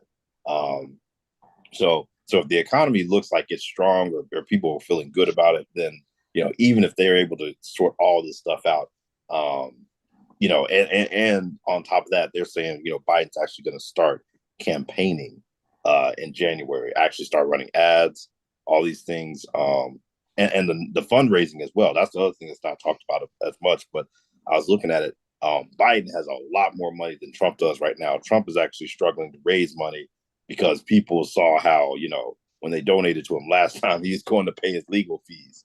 So people have even started to pull back on that angle. And in general, what you've seen is, hey, whoever spends the most money tends to win the race. It's been the trend as well. Especially you put in a lot of different areas. You're looking at the money game. Money is the mother's milk of politics. You have some guys who are trying to speak around that, who just don't understand how this thing works. But money is going to be very big. The big donors, we have to look at this. The big donors are not in the Trump camp right now. They're not in the Trump camp. The big donors are not there. You got to follow the money on this. And I know some people don't like it. They don't like hearing that and all. And I get it. But at the end of the day, that's something you're not going to be able to circumvent. So who's going to be the biggest money draw? Who's going to be able to put that big green wave of money out in the streets before, a month or so before the election? Who's going to have that? Who's going to have that ability? Who's going to have that? Who's going to have that punching power? And that's what you have to look at. And that's something I don't think that the Trumpsters at this stage are really going to be able to fully match. And we're talking for the big corporate dollars that have not, and I'm going to repeat, have not vacated Biden. They haven't done that. Not yet, as of yet. And looking at the jobs numbers and just prognosticating on what I see right now, I'm in the industry. So how do I see these numbers coming up and open jobs and so forth that need to be filled? Things are looking like the economy is still rolling pretty strong. And we may be looking at numbers that might potentially exceed what we would have thought for this time coming out and in this first quarter. So if this first quarter looks good, that's going to filter down nicely for the rest of the year. It will. So it's not going to be very bad for Biden on the economy side. I know eggs are more expensive. Oh my God. No, man, we got to look at where people are going to be working in jobs and so forth. And that's going to be a big tell. So as far as those leading economic indicators, that's going to be pretty strong. Yeah. Go ahead. No, I was just going to say, I think that, in regards to the campaign raising of campaign dollars, it'd be hard to donate to Trump now, especially with the Supreme Court decision coming. God. You could be looking at terrorist financing if that's the case. Suspected terrorist financing because insurrection and disruption of or not upholding the the oath of defending the country from foreign and domestic aggressions, and so which he did not do at all. This is going to be a really strange way. I don't know how Trump raised. I mean, maybe he sells more T-shirts with his mugshot on it. I don't know. How do you raise more money? I mean, what's he going to do? Use PayPal? I mean, they'll suspend that too. I don't see it. I don't see it. I don't even see any more of the Trumpy the Bears. I haven't seen any more Trumpy Bears around anymore. I don't know if he's going to be able to sell a lot more of those, but I don't see it. Well, we only got one half of that now, right? But anyway, moving right along and listening to Trump. I mean, I'm sorry to say it, but he's starting to sound way out there. He's sounding like he's got some issues. And he's sounding more and more unhinged and a little bit more crazy every day. And I suspect that is going to increase. There'll be those who will disagree, but I'm just listening to this guy, and he sounds a little off the wagon. So I just don't see how this thing is going to really run heavy if he's going to really get the kind of dollars in that he's going to need to really run credibly. 11 in months to turn it all the around. 11 months. Well, I mean, in the 50-state campaign. Well, I mean, Deanne in the chat says his age and deteriorating cognitive abilities is a concern, but Trump is younger than Biden and still couldn't manage the White House either. I mean, I always find it interesting that ageism becomes a factor when it comes to Biden, but it's never a factor when it comes to Trump, right? And so for all the voting of Trump and supporting of Trump, and I'm not saying that Deanne is a Trump supporter. I'm just saying when you look at the cognitive abilities of Trump, couldn't handle. Scary. Yeah, you couldn't handle a pandemic. Your public policies were all for naught. A trade war with China, shelling out of millions, if not billions of dollars to the private sector. For what reason we don't really know. Why did they need all that money? Nobody really knows, and no one can really point to what was so great about the administration, public policy wise. Where's the cognitive, the concern about cognitive abilities there? Like, why is it only concerned about with Biden, but you had Trump holding the Bible upside down. What was the cognitive abilities of Trump then? And he was significantly younger than Ben Biden. You had a guy who couldn't read a teleprompter with his own daughter. His daughter had to read a teleprompter to him. What was his cognitive abilities then? Yeah, you got a guy one-sided. Yeah, I mean, you got a guy dancing to the YMCA over and over and over again. Like, where was the cognitive abilities of Trump then? Right? I mean, but you're bringing up things that people who say cognitive ability, they have no idea that these things went on. Yeah, a guy who's fighting with his Secret Service member about whether or not he should drive down to the Capitol or drive back to the White House. Cognitive abilities. Yeah. Decision-making process. Find people on both sides. What were the cognitive abilities of Trump back then during Charlottesville? Alternate slates of electors. What about cognitive abilities? Mm-hmm.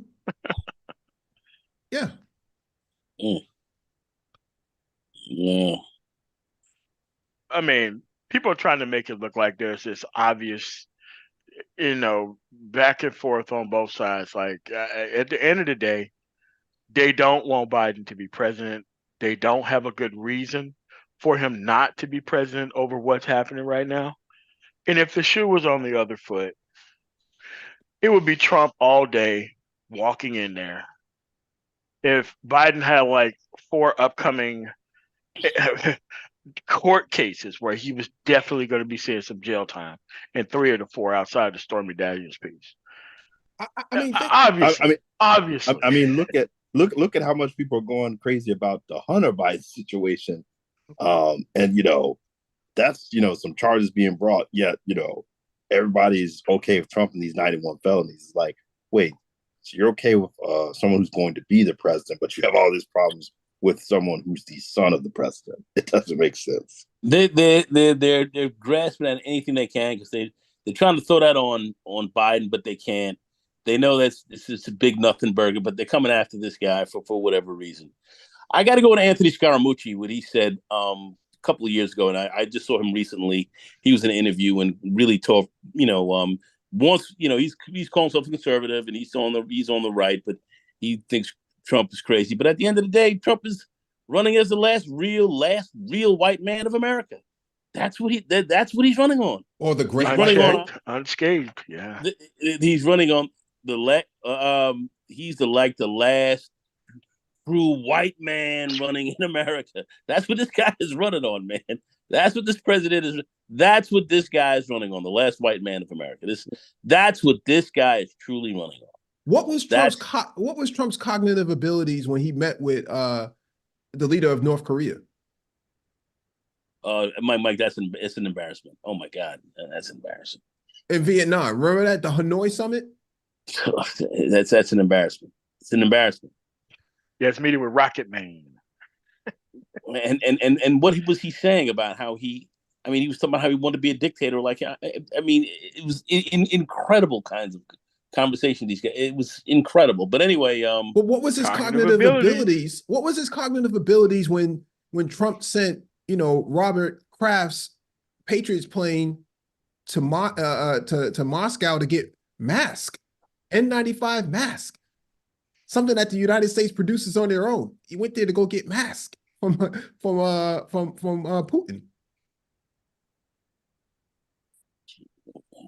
Remember, he brought those masks back. That was a good deal. It's incredible. Incredible. Yeah. Moscow mask. Well, Moscow with love. I don't know. You can't really pinpoint where this guy really stands. I mean, he had John Bolton in his cabinet. What were the cognitive abilities of having John Bolton in your cabinet? The warmonger, the hawk of all hawks. And then to have John Bolton turn his back on you. That guy. Yeah. That guy. That guy. I don't even imagine some of this stuff. So we're not attacking Deanna in the chat. It's just no. It's just interesting that Biden's cognitive abilities are always brought up. You look at Trump's 4 years in office and you're like, oh, what the hell was going on? That dude had like a season-ending thing every week of all 4 years. No one questioned his cognitive abilities at all, ever. Horrifying. And isn't that what you have the 18th Amendment for anyway? You know. Yeah. I know people are not probably thrilled to, hey, that means Kamala would be president, but you know, there's a safeguard against that. And the 25th Amendment as well. Yeah, and if Kamala was to be, not available, NA, you still have Speaker of the House, right? Yeah. Yeah. Yep. But who's the Speaker of the House? MAGA Mike? Yeah. Yep. What are they banking on? Both, Biden and Kamala taking the L? I don't think so. I mean, could MAGA Mike become Trump's VP pick? I don't know. I mean, at this point, honestly, if you're a Republican establishment, wouldn't it just make more sense to try to win as many seats in the Senate as you can and as many in the House, and not even worry about Trump thing has down ballot implications, man. Too many down ballot implications with this dude. No, it does. No.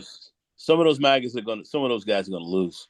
You already got Lauren Boebert running from her original district that she got elected in to run over to the next one that's more stacked. That's more stacked up and gerrymandered, so she's got a better chance. And still, she's got a 9-1 kind of situation over there, where she ran from, and she's going to one that's got even a greater stack. So you've got Congress people right now in Congress, these extremists, Boebert and these wild folks, trying to run into other districts because they're not going to be electable in the districts that they've gotten elected from. Got to watch that. And cognitive abilities. What about MTG? Cognitive abilities. MTG. Look at that monkey. Jewish space lasers. Anyone? Yeah. Listen to that monkey. She's a straight monkey. It's incredible some of the stuff that these guys are pulling, but no one's coming at them. So they've got a lot. They got a lot to deal with. They've got a lot to deal with. No one's talking about it. Boebert running away from her district. Well, I mean, she was never going to be anything other than what she is right now. I don't think Trump really favored her at all. He seems to be texting MTG more than anything else. She has him on speed dial. So, and I don't think she's going to be doing anything other than what she's doing either. That's what I'm saying. Like, you try to give, Republicans the benefit of the doubt, but it doesn't look all that well for them when you really map it all out and you try to put all the pieces on the chessboard in their favor, they still lose. In the end, it doesn't really look all that well for them. And like Jake Huger said, a lot of the country is moving towards progressive policies. They're very much interested in progressive policies. Even in the South. Even in the South. Yeah. And especially in the South. Yeah, Kentucky Connect. Oh, this works great. Oh, really? We don't want that Obamacare stuff. Oh, all right, you enjoy. Thank you. $15 minimum wage in Florida. Yeah. Legalization of marijuana. Yep. Progressive policies seem to be very much in favor. Free community college, even in some of these red states. Yeah. Yeah.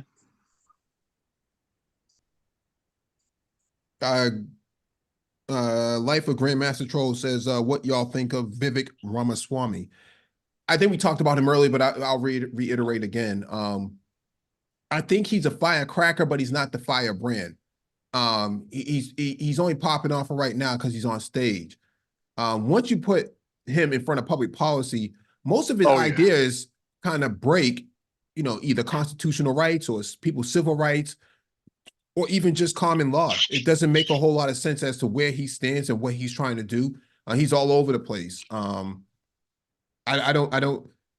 I think he's a good businessman, but I don't think he's a good politician at all. I think he should stay out of politics. And I don't think anybody really wants anything to do with him. Oh, ironically, we were talking about Nikki Haley. That pretty much defined, at least on foreign policy, when she sunned him in that debate, and Christie called him out. That kind of sums up his public policy knowledge. He's good for saying wild stuff that, honestly, that's the funny thing. If you really even think about it in general, is when you look at both Nikki Haley and Vivek Ramaswamy, they say things that are cringeworthy, even to moderate Republicans, stuff that a Republican could, if a white male Republican said this stuff, it would just be okay, you need to drop out. Just even the comments she made about, not wanting to acknowledge the Civil War. That, like I said, Christie, DeSantis, these people were nah, it's almost like Ben Carson saying slaves were immigrants. It's you don't have to go that far to the extreme. You can acknowledge basic history here. But that's kind of what happens with these minorities who find themselves running on the far right. Yeah. MOT? No, I mean, for me, Vivek Ramaswamy is exactly how Trump should have been taken when he first got on the stage, but people wanted something new and different. And now you see what it is with Trump-style tactics without any type of substance behind them. It just falls flat.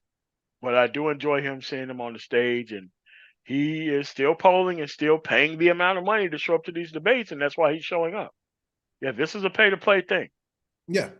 Yeah, he's spending a lot of coin on this. And so, he's hoping that he gets something out of it in the end.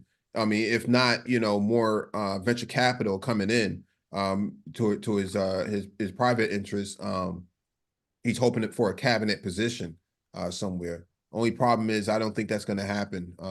Ben Carson, this is a guy who was the first in the world as a doctor to separate, conjoined twins at the head or something like that, right? And they put this guy in charge of HUD. I mean, it's like giving LeBron James. Well, Mike, he grew up in the ghetto, so that makes sense, right? Well, absent from that, from socioeconomic standpoint, I mean, it's like giving LeBron James a lead sales position at Foot Locker. He probably looks cool in the uniform, but that's not exactly where he should be at. I think he should be on the court somewhere. Vivek, unfortunately, is a victim of circumstance, where the party is right now and who he is as a person. He can't really advance from that position. He would do fundamentally much better in the Democratic Party if way better. if he had the understanding of progressive politics. I think that he is a shoo-in for all of that because he has a multi-billion-dollar startup. He speaks very well in terms of communicating with the audience, and he's not white. I think that that actually works to his advantage in the Democratic Party, but in the Republican Party, not really. Well, not here's the having it thing. over there. I think with him in the Democratic Party, like once again, he'd have to really talk policy because on the right, he sort of made his way of just being like a firebrand and just saying, you know, being a big personality and, you know, willing to challenge people. Like if you're gonna run the Democratic Party, like people are gonna ask you where you stand on these policies. They're probably gonna go digging through your tax returns. You know, you're gonna have to explain why you're against affirmative action, even though like you took an affirmative action scholarship. Like it's you know, and he'd have to even tone down his personality because he has charisma, but he's very he can very much come off as being sort of an ass to people. The way he responds to at times, like Yeah, he lacks personality. yeah. Sort of an ass to people. Sort of. I mean, okay, you could go to Yale, you can be the elite and do really well, but you know that's nothing new in the Democratic Party. You know, Barack Obama, Bill Clinton, you know, those people really smart, but they could actually still be somewhat down to earth with people versus like he hasn't demonstrated that. Yeah. What's going on, Lou? Hey, what's going on, Mike? What's Seriously, up? Lou. What's up? Run the song and go on. Check out what's going on, yo. I was cooking. Yeah, what's Yeah. up, Sensible? What's Hey, going Lou, on? what it do? Chilling, man. Yeah, no, you was right on the money. Yeah, he would fare way better to the Democratic side. I believe his dad is his dad never got his citizenship. Or it was. Did y'all see that? It was an interview, and she was really hounding him about her because the timeline right of his parents getting here, and then she asked him and she was like so your father went through it. He's like nah. And he was like he was trying to like kind of it kind of got him it caught him off guard. Sidestep it. Yeah, he didn't expect her to ask that because he was like no, he never took the test, and so Vivek's father isn't even an American citizen. Well, maybe he should marry his father and give him citizenship. Yeah. But it's funny though, man. He's always talking about repealing the 14th Amendment and wants to get rid of birthright citizenship. Oh, and they broke down one of his companies, that pharmaceutical company. It was a pump and dump scheme. Did y'all hear about that? Wow. So no. Yeah, so That's the stuff. Yeah, that's the kind of stuff he's going to explain, especially to people on the left. Like, you know, hey, are you Mitt Romney 2.0 vampire capitalist? right, because what happened basically what happened, there was it was a drug that didn't pass. Was it clinicals, right? You know what it's called? Clinical? Yeah, clinical trials. Yeah, clinical trial, right? It failed like 2 and it was pretty much dead. So what he did was they bought it and then he put the drug through like its own clinical trial of like his mom is like a doctor and some other people he knew, they kind of like did the trial on their own. And then that was like I guess like a preclinical trial, right? So basically all those people were like, yeah, it's good to go. It's good to go. So then they, raised all the, people started putting their money in. People started investing in it. It's gonna pass the clinical trial. That it's gonna pass. It's gonna pass. And then when it came out, it failed again. But by that point, he had already sold off all the shares. Him, his parents, his family members, they had already pumped and dumped and dipped. So and then the company crashed. So yeah, this is this type of guy, that we're talking about. His company is actually here in Boston as well. I don't know if it's that company. The one you're talking, I don't know if it's the same company. Okay. You know what I mean? I don't think it's the same one because I think they pretty much got, pretty just washed their hands of it, really. And I believe it was in India. Isn't that where he's from? India? Yeah. I believe yeah, but he sounds more like a Theranos than anything else. Melissa or Elizabeth Holmes. Theranos, yeah. Yeah. Mm-hmm. Yeah. So yeah, that's just type of guy, that or that we're talking about here. Because he's a young dude too. And I remember you said MOT. If anybody's under the age of 40 doing all this, bro, they're doing it for some, like y'all said, he's paying for these debates. He's trying to get his profile out there. He's trying to keep, he's trying to get his persona up and trying to keep getting all these interviews and keep getting all this exposure. So I mean, he doesn't have a future. Nobody trusts him within the party. I don't understand what the point of all this is. Because To be quite honest with you. a lot of his ideals go against Black people's best interests. Like all the things that Black people fought for in the 50s and the 60s, you think they're going to let you come in here and overturn all of that? Absolutely not. absolutely not. Absolutely not. And some Indian dude as well, which he considered pretty much a carpetbag anyway in a lot of respects, ethnically. No chance. No way. No way. No way. Yeah. I mean, it's really, and Don Lemon lost his job, when he checked him about that. The Second Amendment was to protect for Black people to arm themselves against the KKK. Bro, shut the hell up. Like that. I ain't the biggest fan of Don Lemon, but yeah, he cooked him on that one. Like he put it to his chest on that one. And Don Lemon, he ain't let that slide. Yeah. Yeah, I think, Vivek is a very interesting character. Why he thinks he can, run in this in this campaign or in this presidential cycle, I don't know. He really brings nothing to the table for the Republicans. He would be a better What fit. demographic is for him? Like, I don't. Yeah, because most of the Republicans in the flyover states are pretty poor who support Trump, right? They're below a certain sort of income level. And so they're not looking to Vivek as inspiration, as, oh, well, I want to be like him. He understands me. Oh, really? Does he? I don't Nah, think so. what he's really appealing to is that Silicon Valley libertarian. The same, Elon Musk drones. It's the same. That's who is. I don't even. He's not gonna get any type of real presidential election or anything like that. He's just building out. He's probably gonna come out with a book probably soon. I think that's what he already has coming out. Oh, he does what? Probably some brown power. Brown boy. Some. You know what I mean? Something like that. Brown Hope. That's probably Brown Hope. Oh man. How I succeeded. How racism didn't hold me back. You know what I mean? Something like that. You know what I'm saying? I don't see color type book. Yeah. Yeah, I don't know. He really brings nothing to the Republican Party. Do fairly better in the Democratic Party.